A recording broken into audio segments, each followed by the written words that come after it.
మావగారు, ఈసారి సంక్రాంతి పండుగ కన్నుల విందుగా జరిగింది. దానికి చాలా సంతోషంగా ఉంది మాకు. నాకు మాత్రం సంతోషంగా లేదు. ఏమైంది వెంగమునమ్మ? ఎందుకు సంతోషంగా లేవు? అది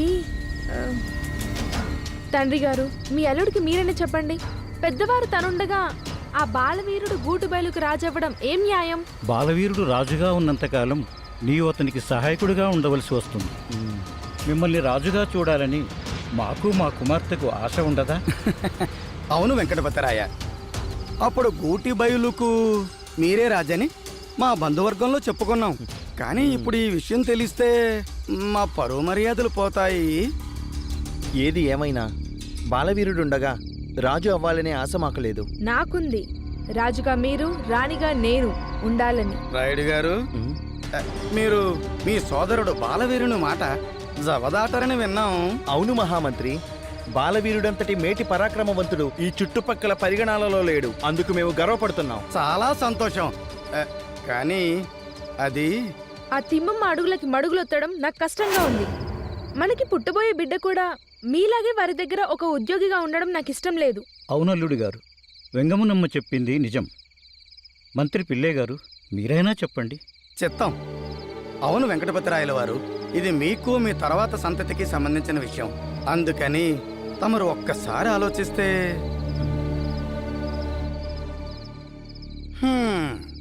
మౌనం అర్ధాంగీకారం అన్నారు. మీ మౌనానికి అర్థం మాకు తెలిసింది రాయలవారు. అందుకే మీరు నిశ్చింతగా ఉండండి. మిమ్మల్ని రాజును చేసే పూచీ మాది. అప్పటిదాకా తమరు విశ్రాంతి తీసుకోండి.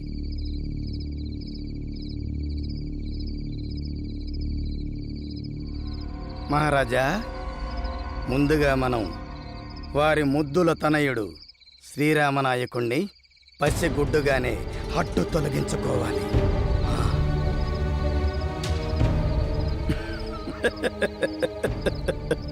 ఇది చాలా విషపూరితమైన కాలకూట విషం.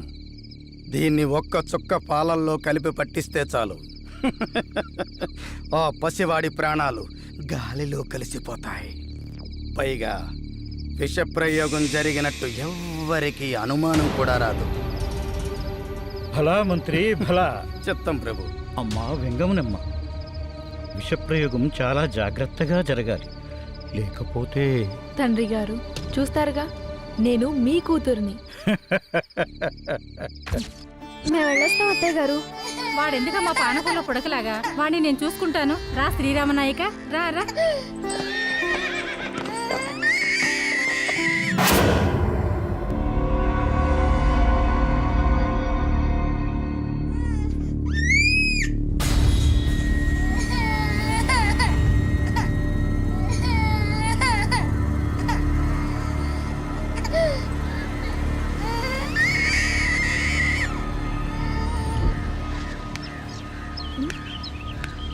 బావా, ఎవరో వస్తున్నట్టున్నారు. అవును, భటుడు చిన్నప్పలా ఉన్నాడు.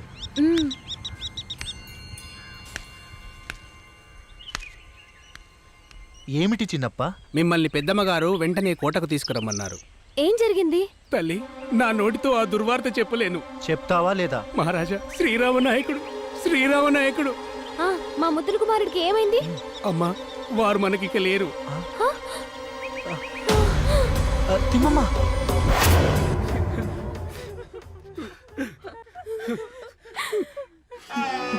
శ్రీరామనాయక, నాయనా, అయ్యో శ్రీరామనాయక, శ్రీరామనాయక, ఎంత పని జరిగింది.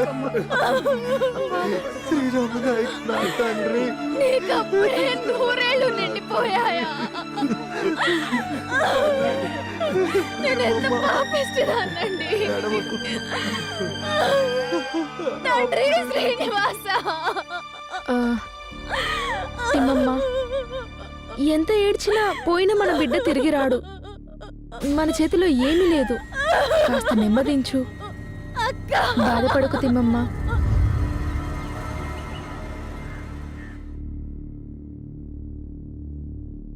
అమ్మా, మిమ్మల్ని కలవడానికి ఎవరో కొత్త మనిషి వచ్చారమ్మా. ప్రవేశపెట్టండి. నాంచరయ్య, బాగున్నావా? బాగున్నానమ్మగారు. ఏమిటి విషయాలు? అమ్మా, అది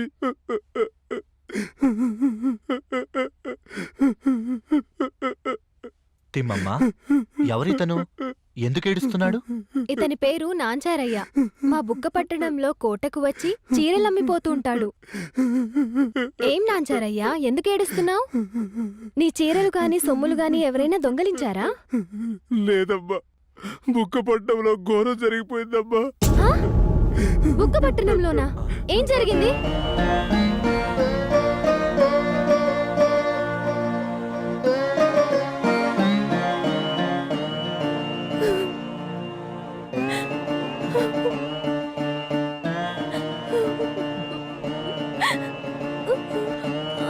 తిమ్మమ్మ,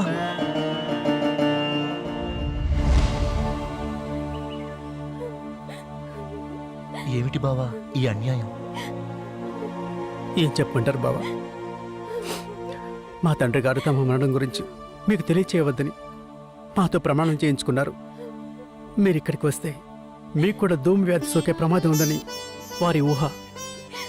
పుట్టిన ప్రతి జీవి మరణించక తప్పదని, తన మరణం గురించి చింతించవద్దని గీతను బోధించారు. మా తండ్రికిచ్చిన మాట ప్రకారం మీకు ఆ విషయం తెలియచేయనందుకు క్షమించండి బావా. నా తల్లిదండ్రుల ఆఖరి చూపు కూడా నాకు లేకుండా పోయింది. ఆ నాంచారయ్య వచ్చి చెప్పేంత వరకు మాకు ఈ విషయం తెలియలేదన్నయ్య. తల్లి, బాధపడకు. మనం కేవలం నిమిత్త మాత్రలో. ఊరుకో తల్లి. బావా, మీ దంపతులిద్దరూ తిరుపతి వెళ్ళి రావాలని మా తండ్రి గారి ఆఖరి కోరిక. అలాగే బావా.